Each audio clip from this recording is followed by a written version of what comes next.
Bonjour tout le monde, c'est Testeur de jeux pas cool. Aujourd'hui, nous sommes ici pour un top 10 des jeux de Seconde Guerre mondiale. Alors, commençons tout de suite. À la 10e place, nous avons Sniper Elite 2V, édité par Avantcast Software, développé par Rebellion, un jeu d'action, d'infiltration à la 3e personne avec des killcams qui recomposent les meilleurs tirs du joueur en suivant la trajectoire de la balle, comme vous pouvez le voir sur l'écran. À la 9e place, nous avons Iron Front Libération 1944, édité par Deep Silver, développé par X1 Software, un jeu tactique se déroulant dans le sud de la Pologne avec deux campagnes où nous pouvons jouer l'armée russe et l'armée allemande. À la 8e place, nous avons Medal of Honor, édité par Electronic Arts, développé par DreamWorks Interactive, un FPS où on incarne un membre des forces spéciales parachuté derrière les lignes ennemies en 1944.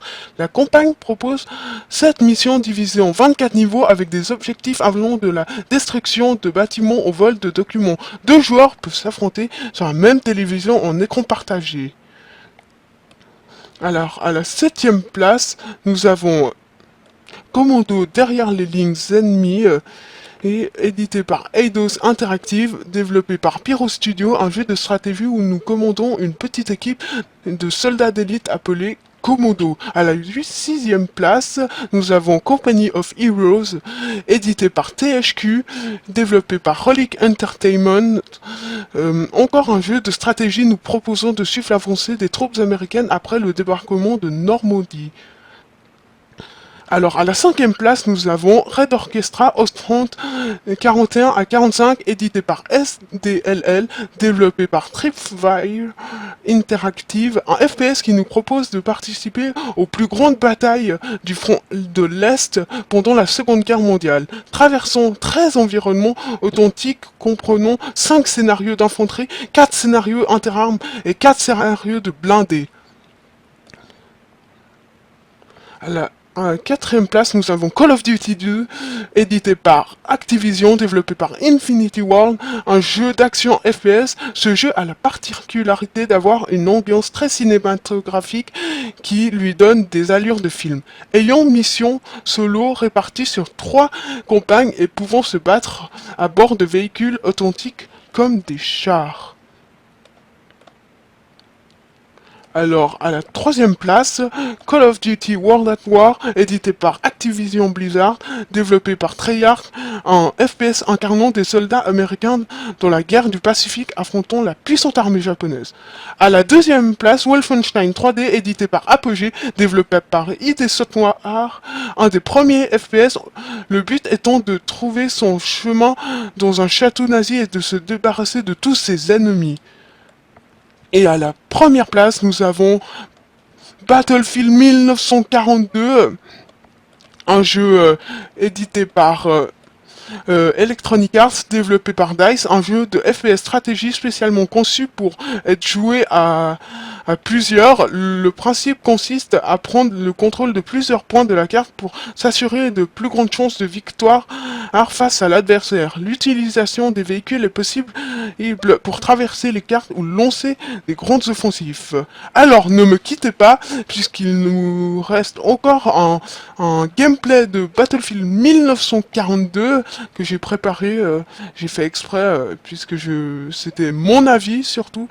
À la 1re place, c'était Battlefield 1942, alors je vous prépare un beau gameplay. Sur ce, on va se revoir pour le gameplay. Au revoir. Bonjour tout le monde, c'est Testeur de jeux pas cool. Je suis ici pour vous commenter un gameplay de Battlefield 1942.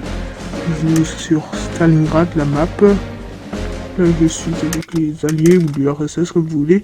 J'ai pris une arme d'assaut qui est plutôt pas mal en munitions si vous regardez, mais c'est comme tous les autres, mais c'est plus facile puisque par exemple nous sommes devant quelqu'un. On peut faire plusieurs kills si vous voyez ce que je veux dire. J'en ai tué un, il y en a un autre face à moi, donc je peux le retuer puisque j'ai plus de munitions, tandis que les autres faut recharger, perdre du temps et puis risquer de se faire tuer. Là je suis monté mais je n'arrive pas à descendre. On a le drapeau maintenant, mais je n'arrive toujours pas à descendre. Là, je commence à descendre, mais je remonte sans faire exprès. Là, je prends l'échelle et je remonte. Et ça sera à peu près la prochaine fois que je vais prendre l'échelle que je vais comprendre comment ça marche. Là, j'ai compris comment ça marchait. Donc, je vais descendre l'échelle, puis me diriger vers l'autre drapeau qui est neutre pour le moment et essayer de le capturer. Là, nous gagnons de 399 à 395 puisque nous avons pris le drapeau. J'ai fait 2 kills. Là, j'ai fait le troisième. Là, j'ai fait 3 kills. Comme je vous l'ai dit, il y a plusieurs munitions, donc on peut faire même 4 kills à la fois avec autant de munitions. Là, je lance ma grenade pour faire 2 kills. Je recharge. Là, je revois des ennemis. Je reprends ma grenade et je lance. Et j'attends que ça fasse 2 kills. Ça en fait 3 ou plus, j'en suis pas sûr. Là, j'en vois quelques-uns. Je prends la tourelle et je meurs. Là, je spawn où j'étais mort, à peu près. Le drapeau qu'on vient de prendre. Là, on gagne de 384 à 322. Là, j'en vois plusieurs. Donc, je prends ma grenade. Là, je n'arrive pas très bien à prendre ma grenade. De toute façon, j'en fais quelques kills.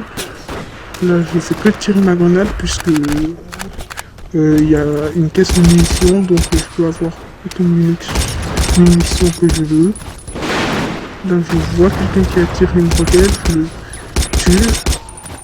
Et là, je me fais tuer par un sniper. Vous pouvez le voir, il était assez loin quand même. Donc là, j'attends, nous gagnons 375 à 254. 53, c'est 200 chaque seconde, il me semble. Donc ça va être rapide quand même, les parties comme ça. Ah oui, si jamais, j'espère que vous aurez aimé mon top 5, mon top 10 plutôt.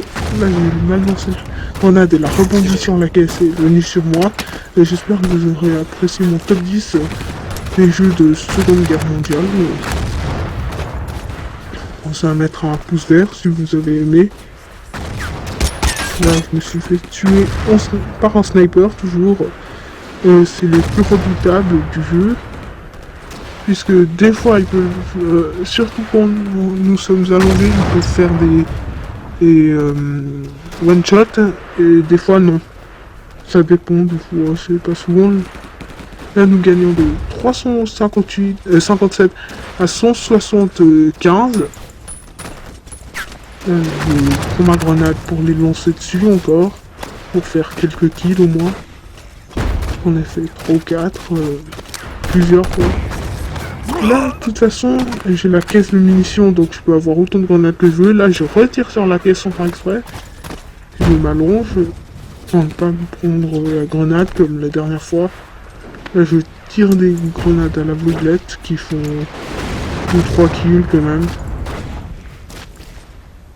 Là, je me remets à la caisse de munitions, je me plante bien. Là, j'en ai tué un deuxième. Là, je me rappelle le troisième, puis c'est un peu bizarre. Quand on tire tout près d'une caisse, ben ça vise la caisse et puis pas les adversaires, c'est un peu bizarre. Là, comme je monte de vie, et je sais pas comment vous pouvez dire ça, de santé si vous préférez, donc en retraite plutôt. Là, nous gagnons de 334 à 53. Là, j'ai pas pu voir mon score, mais il est assez élevé quand même. Ben, ça va bientôt se terminer. Ouais, 329 à 25. Là, je me suis fait tuer par un coéquipier en plus. Et je le gênais sûrement. Puisque le tir allié est accepté. Donc nous sommes en train de gagner et c'est bon, c'est fini. Au revoir.